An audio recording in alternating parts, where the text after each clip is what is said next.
prendre votre position. Nous vous remercions sincèrement de votre présence ici et continuons à croire dans notre général et priorité dans ce que je vous remercie.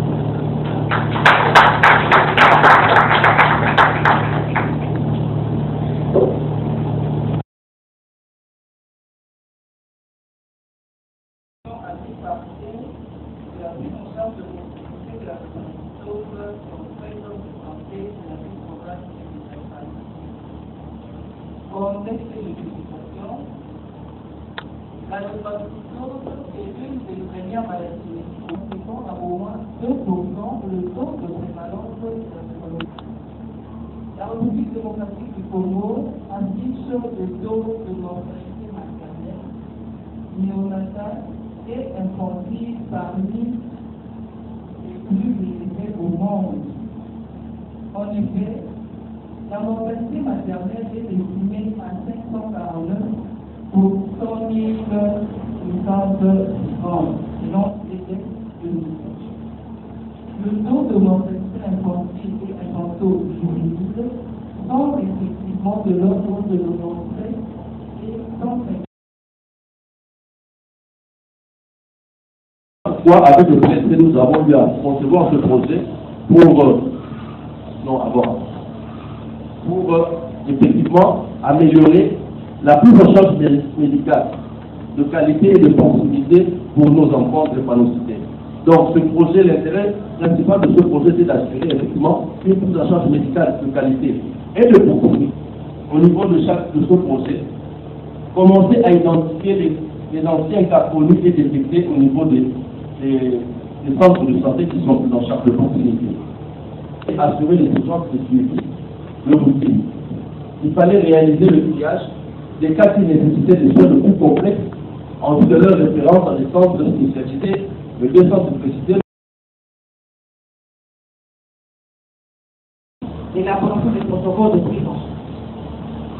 C'est dans ce cadre que le PNLCD, avec l'appui des maisons Drépano, a élaboré le présent projet en vue qui a intégré les activités de lutte contre la drépanocytose dans le PMA et le PCA des zones de 13 zones de santé. L'objectif général était d'améliorer la qualité des soins de santé offerts aux malades drépanocytaires dans la ville province de Kinshasa. Objectif spécifique numéro 1 était de renforcer les capacités des prestataires des relais communautaires et des techniciens de laboratoire qui parlent la prise en charge. Deuxièmement, assurer l'accessibilité des drépano aux soins de santé de qualité. Troisièmement, coordonner les activités dans les structures privées. Le chronogramme établi était le suivant. Du mois de mai au mois de juin 2013, il y a eu l'élaboration et harmonisation du projet.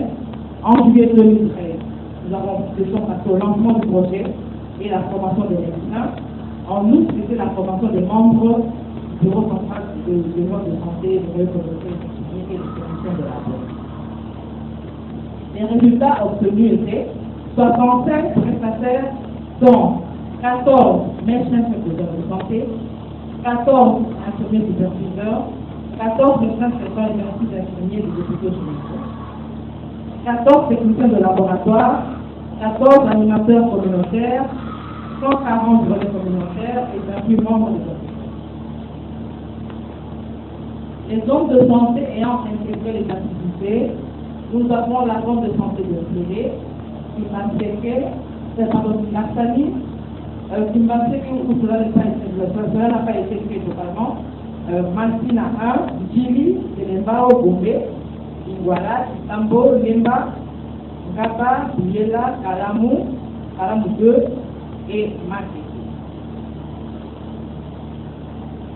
La situation de janvier à 2014, nous remarquons que dans le centre hospitalier de Kinasani, c'est là où nous avons un maximum de cas, et dans l'hôpital général, dans l'hôpital HRP de Kinshasa, l'hôpital général, voilà. C'est là que nous avons moins de cas, c'est dû à la référence qui n'est pas sur ce niveau-là, mais plutôt ce sont les centres hospitaliers de Kinasani où la prise en charge est meilleure parce que les sœurs assurent déjà une prise en charge assez gratuite à ces malades-là pour en refaire le plus de sanitaire. Dans les formations sanitaires, nous avons fait que je suis retrouvé parce que j'ai oublié de me donner de mon hôpital. Mais la difficulté, c'est celle du coût de consultation. Donc c'est là où je pose la question. Quelle est la part ou la possibilité pour le réseau d'uniformiser au moins le coût de consultation pour permettre aux malades drépanocytaires d'avoir accès aux consultations et aux soins. Parce que chez moi, par exemple, à Istanbul, nous avons une tarification qui est commune. Si peut-être le réseau peut voir dans quelle mesure contacter la direction pour voir dans quelle mesure rabattre cette tarification au profit des malades drépanocytaires serait le plus. Deuxièmement, c'est pour la sensibilisation. C'est vrai qu'au niveau des structures, nous avons des difficultés, mais si au niveau des zones de santé, avec les relais communautaires, utiliser des termes clés pour la sensibilisation de la communauté, et ce serait vraiment un avantage. Et au même moment, dire aussi à ces communautés-là les jours prévus pour les consultations. Pour l'hôpital de Istanbul, c'est lundi et mardi pour les consultations externes, jeudi et vendredi pour le suivi des cas en hospitalisation. Voilà le questionnement de Je voulais d'abord avoir des précisions sur la deuxième présentation. Je vais maintenant balancer les statistiques et je voulais savoir si on parle ici de la drépanocytose en général ou ce sont les homozygotes. Les statistiques qu'on a vues. On a pris surtout par tranche d'âge. Et puis les deux, c'est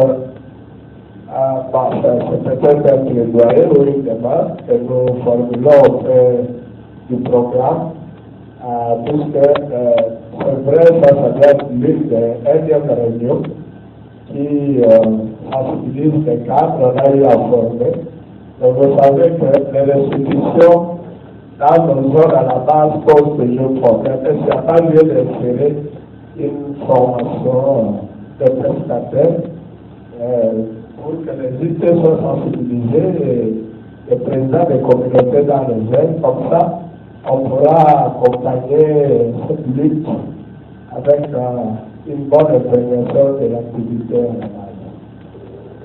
C'est vraiment à parler tout ce que j'ai dit, mais je n'ai pas pu, c'est l'objectif de notre stratégie. Je n'ai pas vu le indicateur de communication, d'un comité de communication ou de sensibilisation. La directrice a présenté la situation de la prise en charge de par rapport à l'activité de communication. Je n'ai pas vu ça. Est-ce que ces activités ont été définies au préalable de projet ou pas? Sinon, c'est important de pouvoir définir les activités de communication.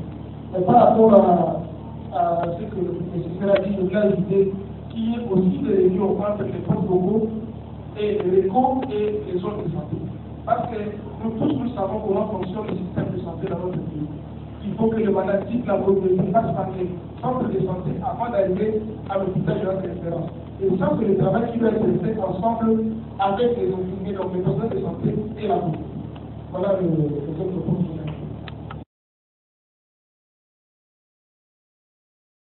Nous sommes à mesure de rencontrer les structures par rapport au test des mères, qui est un test d'orientation. Cela permet à l'entrée de l'hôpital de tout enfant. Vous avez vu même les statistiques que la ministre a présentées. Ma papa a des problèmes pour prendre les enfants de moins, pour moi, c'est la tranche d'âge de 0 à 10 ans. C'est là où nous devons partir pour avoir beaucoup plus de cas. Et je pense que si nous travaillons là-dessus, on aura beaucoup de cas. Le test de mère. À l'entrée à l'hôpital, on peut faire déjà ce test-là, qui vous permet d'avoir une orientation. Et par rapport aux compétences qu'on a de fournir, ça permet aux laboratoires à l'infirmier de prélever le plus de 5 CC. Ce 5 CC-là, ça vous permet effectivement, de faire le test sur les contaminations, que vous pouvez envoyer à ma maman, en montrant. Et dès que c'est positif, alors, on fait en fait un troisième test avec le nez sous capillary. Donc nous avons cette chaîne-là, le diagnostic peut se faire avec 3 tests. Mais c'est un problème maintenant d'organisation au sein de l'hôpital. L'organisation est effectivement du fonctionnement du point principal. Je prends l'exemple de Makala par exemple. Tout enfant qui vient, il est payé auprès des tests des mères. Systématiquement. On fait le test des mères. Dès que le test des mères est positif, à ce moment-là, le laboratoire sait que dans son paquet, il a un accord dessus pour les drépanocytaires. Il peut prélever et puis faire le test de compensation. Cet enfant-là, directement, il est orienté au point focal. Donc, jusqu'à ce qu'il aura la confirmation de diagnostic-là, il sera considéré comme drépanocytaire. Là, vous n'avez pas le temps de perdre des enfants.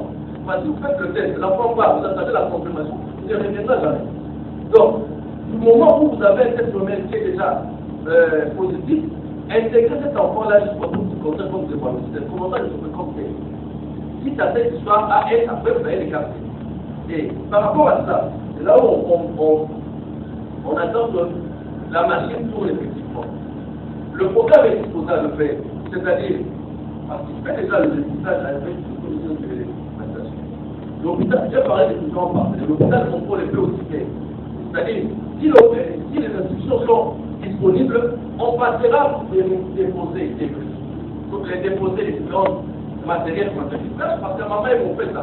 Ils ont les contrôlations.